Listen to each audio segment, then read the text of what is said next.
बहुत से भाई मुझसे ये सवाल पूछ रहे हैं और ये जरूरी भी है और मैं बहुत खुश हूँ, बहुत मन प्रसन्न है कि मेरे भाई ये सवाल पूछ रहे हैं। अगर होश के बारे में जो भी सवाल पूछना है पूछो मेरे भाई, लेकिन ब्रह्मचर्य की भाषणबाजी ये मुझे पसंद नहीं। मेरे भाइयों, मेरी वीडियो लंबी ही आएगी, ध्यान रखना, क्योंकि मैं तुम्हें मोटिवेट नहीं करने वाला, तुम्हें आग पैदा नहीं करने वाला। अगर मैं मुक्ति की बात बता रहा हूं तो जाहिर सी बात है मैं पूरे विस्तार से बताऊंगा। मर्जी आपकी है कि आप कहां तक रुक पाते हो। तो मेरे भाइयों का सवाल है कि भाई होश को साधे कैसे। बहुत से भाई कहते हैं कि भाई हमारे बस की नहीं है पॉर्न वॉर्न देखना, हम नहीं देख रहे। तो अब पहले पॉइंट पर आता हूं, दूसरा पॉइंट मैं बात बात में बता दूंगा, ठीक है।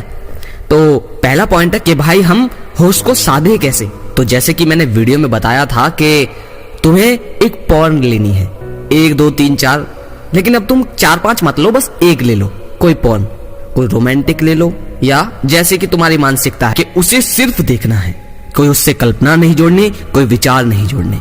देखो पॉर्न तो तुम्हें देखनी पड़ेगी, जिस चीज से तुम डर रहे हो मुक्त भी उसी से होना है, लेकिन शुरुआत तुम इमेज से कर सकते हो, क्योंकि हो सकता है बहुत से भाई नॉर्मल इंसान से भी ज्यादा नॉर्मल हो, इसलिए उनके बस की ना हो। कोई कह रहा है भाई पानी निकल जाता है, कोई कह रहा है कुछ निकल जाता है, और अगर मैं अपने हिसाब से बताऊं तो मुझे नहीं पता चल रहा निकल कैसे जाता है। चलो 1 दिन हो गया, 2 दिन हो गया, वो कह रहे हैं कि अभी तक निकल रहा है, और बहुत से भाई कह रहे हैं कि भाई आपने क्या बात बताई, वाह अब पता चला कि असल वासना से मुक्ति क्या है। बहुत से भाई होश को समझ गए और बहुत से भाई अभी भी पानी निकाल रहे हैं देखते देखते। देखो एक सामान्य इंसान जो होता है वो कभी किसी चीज को होश में नहीं देखता, क्योंकि वो वही देखता है, उन्हीं विचारों से देखता है जो विचार, जो शब्द उसे समाज ने दिए हैं, जो बचपन से उसे लोग देते आए हैं। उसका परिवार, उसके आसपास वाले, उसका जितना भी समाज है, ये सब जो उसे जो जो देते आए हैं, उन्हीं के द्वारा वो हर चीज को देखता है, उनसे जोड़ कर देखता है। ये अच्छा ये बुरा पहले से निर्णय करवा दिए जाते हैं कि अगर तुम्हारी कोई बात नहीं मानता तो वो बुरा है, और तुम्हारी कोई बात मानता है तो वो अच्छा है। हम चीजों को अपने तर्क से देखते हैं, हम ये नहीं देखते कि चीज है क्या। संसार में जितनी चीजें दिख रही हैं उन्हें सिर्फ देखना था, लेकिन हम किसी भी चीज को देखते हैं तो अपनी भावनाएं कि ये अच्छा ये बुरा, ये गलत, ये इस कलर, ये वैसा वगैरह, हम देखना ही नहीं चाहते। ऐसे ही वासना की जो पॉर्न वीडियो होती है उन्हें तुम देखते नहीं हो, नहीं, सबसे बड़ी गलती है और सबसे बड़ा झूठ है। तुम कभी भी पॉर्न को देखकर उत्तेजित नहीं होते, तुम अपनी कल्पनाओं को देखकर उत्तेजित होते हो। जैसे ही तुमने एक लड़के और लड़की का सेक्स देखा तो तुम उस लड़की से अपनी कल्पनाएं जोड़ लेते हो, वरना तुम गहराई में जाना। और अगर तुम कोई शब्द ना भी बोलो तो भी तुम अपनी भावनाएं जोड़ लेते हो। तुम्हारा डोपामीन अंदर से रिलीज होता रहता है, रिलीज होता रहता है, और तुम्हें खुशी मिलती रहती है, और देखते रहते हो तब भी तुम्हारा लिंग खड़ा हो जाता है, क्योंकि उससे तुम्हारी भावनाएं जुड़ी हुई है।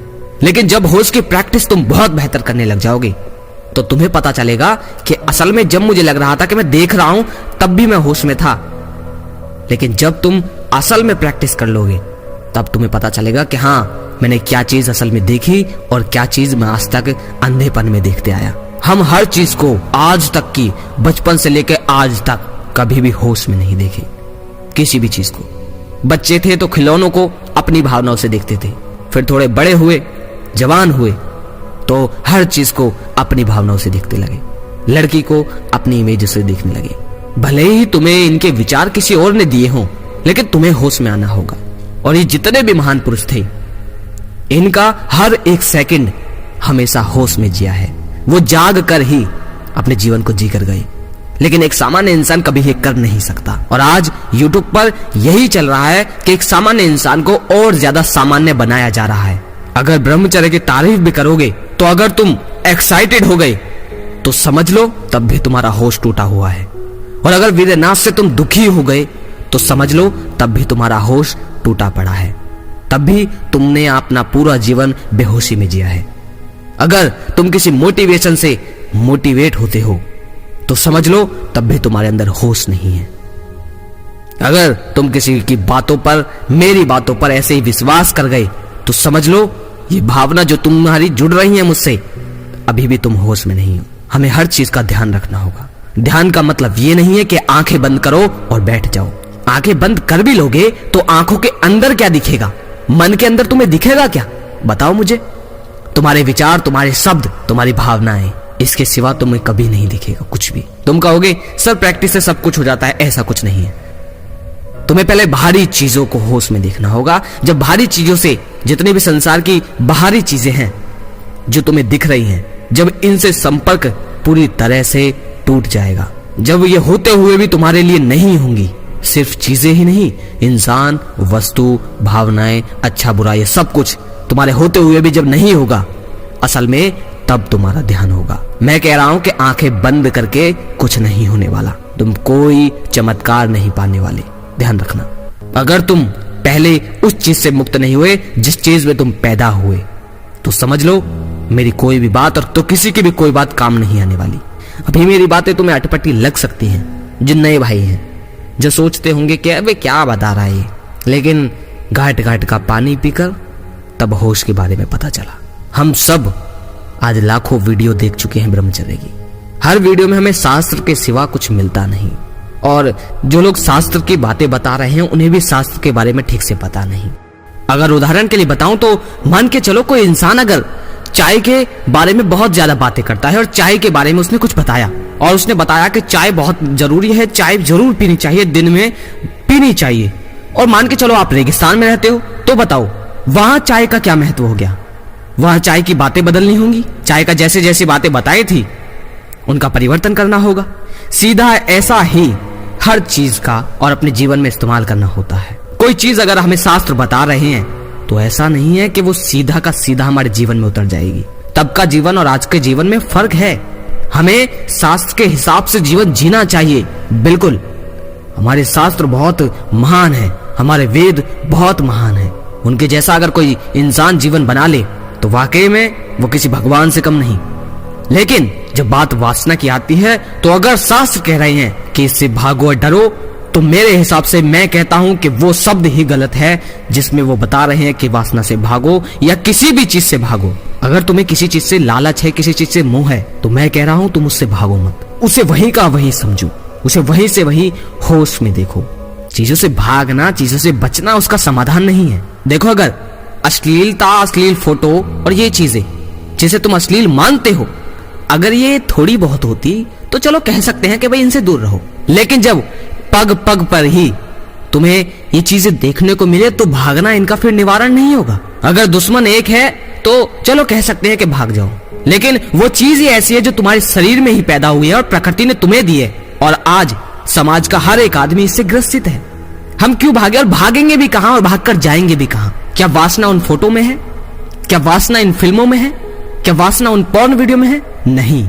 अगर तुम्हारे अंदर चुंबक ही ना होगी तो तुम लोहे को खींचोगे कैसे? वो तत्व तुम में पहले ही दिया गया है और वो तुम्हारे अंदर है। तुमने वो बातें सुनी होंगी कि एक ऋषि थे, वो तपस्या कर रहे थे, तो इंद्र ने एक सुंदरी को भेजा उनकी तपस्या भंग करने के लिए। तो क्या तुम सोच रहे हो कि सच में इंद्र ने कोई नारी भेजी होगी बहुत खूबसूरत?